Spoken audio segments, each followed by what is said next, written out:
சாதாரண இளைஞர் ரோட்ல போனா 5 பேர் போவாங்க, 8 பேர் போவாங்க. இங்கால ஒரு 4 பேர், அங்கால ஒரு 4 பேர், 8 10 பேர் போவாங்க. ஏன்பான்னு அவனுக்கு தனியே போகவே இயலாது. எதுக்குப்பா 3 பராட்டா வாங்குறதுக்கு 8 பேர் போறீங்களே? எதுக்குண்டா பராட்டா வாங்கும் அப்படிதான் போவாங்க.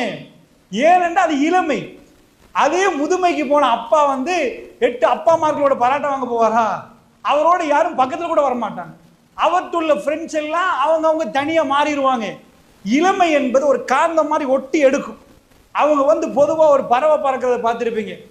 அப்படி பறவை பறக்க போறது கூட்டமா பறக்கிறத பார்த்துருப்பீங்க. மேல அழகா ஒரு டிசைன் போட்டு பறக்கிற மாதிரி இருக்கு. அது எங்களுக்கு டிசைன் காட்டல, காத்தை விரிச்சாதான் அது முள்ளுக்கு போகும். அதுக்கு முன்னாடி ஒரு பறவை வரும், அது முன்னாடி வந்து காத்தை விரிக்கும். அது பிரிக்கிற நேரத்தில் பின்னாடி உள்ள பறவைகளுக்கு வந்து எனர்ஜி கம்மியா கொடுத்துட்டு பறக்கலாம். அதனால இப்படி ஒரு ஷேப்ல எங்களுக்கு தெரியும், இதை எங்களுக்கு டிசைன் போடுற மாதிரி தெரியும். அப்படி பறக்கும்.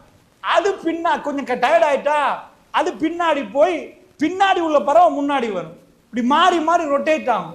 இளைஞர்களும் அப்படிதான். தன்னுடைய நண்பனுக்கு என்ன வேணும், என்ன மச்சான் நான் வர்றேன்னுவான். அவன் மாறி மாறி அந்த இளைஞர்கள் அந்த நட்பு தேவையாண்டா, ஆமா சரி போதைப் பொருள் இருந்து பாதுகாக்க போறேன்னு ஊட எடுத்து பூட்டி வச்சுட்டு ஏமாங்கண்ணா நான் வெளியே அனுப்பாம வச்சேன்டா, உங்க பிள்ளைய நீங்க வெளியே அனுப்பாம வச்சீங்கன்னா காப்பாற்றப்பட்டுருவாங்களான்னு கேட்டா இல்லவே இல்லை. அப்படி காப்பாற்றப்பட மாட்டாங்க.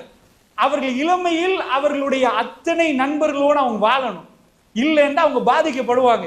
அவங்க அந்த நேரத்தில் கதைக்கணும், பேசணும், சமூகத்தை படிக்கணும்.